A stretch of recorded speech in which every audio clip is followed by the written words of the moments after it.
Do you want followers or do you want to follow Christ? Hi, my name is Denmark from the Service of the Living God community in Ormoc City. Welcome to Pathways of Hope.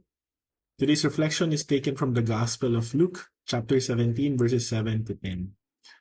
It's a short but confronting teaching of Jesus, and it says, suppose one of you has a servant plowing or looking after the sheep. He will say to the servant, when he comes in from the field, come along now and sit down to eat.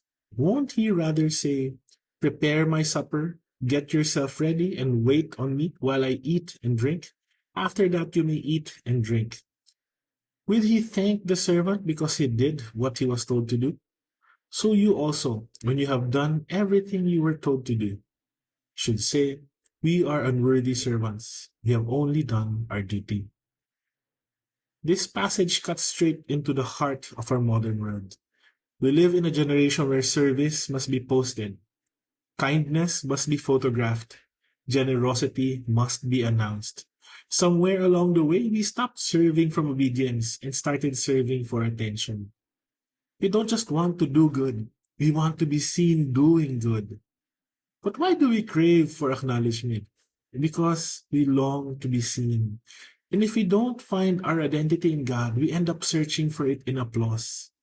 Social media feeds that hunger because every like releases dopamine. Every follow feels like validation. Every comment feels like acceptance. And without realizing it, our heart begins to believe my value depends on how many people notice me. Serving then becomes a performance instead of an offering. Today, many influencers live with one goal: be seen, be celebrated, and be followed. They curate their lives to appear perfect: the travel, the fashion, the success.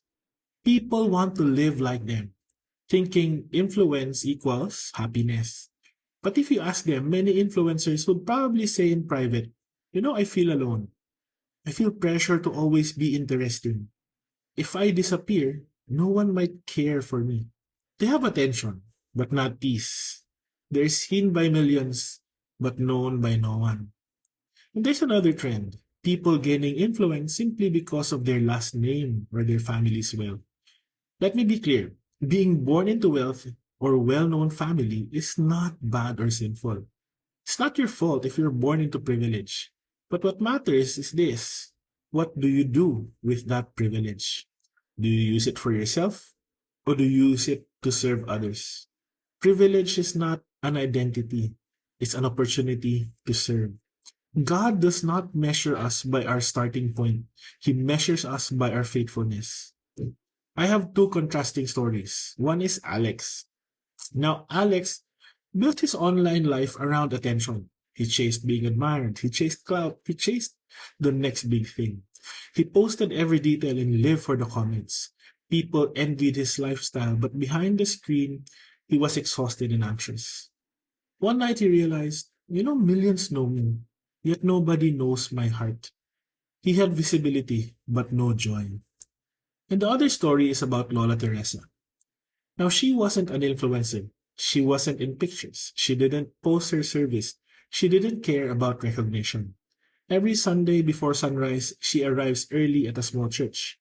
She swept the floor, arranged the chairs, and prayed over every seat, praying, Lord, whoever sits here, may they encounter you. No one clapped for her.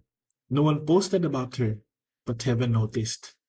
Years later, someone shared, when I sat on that chair, I felt God's presence. Lola Teresa had no followers, but she bore fruit. She was unknown on earth, but unforgettable in heaven. The difference between Alex and Lola Teresa was simple. When the world says, serve to be seen, and Christ says, serve because you love God. When the world says our identity comes from applause, Christ says your identity is from being God's child. And when the world says eyes of people, Christ says the eyes of God. Jesus reminds us, faithfulness is greater than fame. Obedience is greater than attention. Heaven sees what earth overlooks. So when we have done what God asks us to do, we simply say, we are unworthy servants. We have only done our duty. Because we serve not to be celebrated, but because He is worthy. I pray that somehow the Lord has spoken to you through this reflection. If you want others to experience the same, please share this video with your friends and loved ones. Again, my name is Gillesania of the Servants of the Living God community in Ormoc City. Have a blessed day.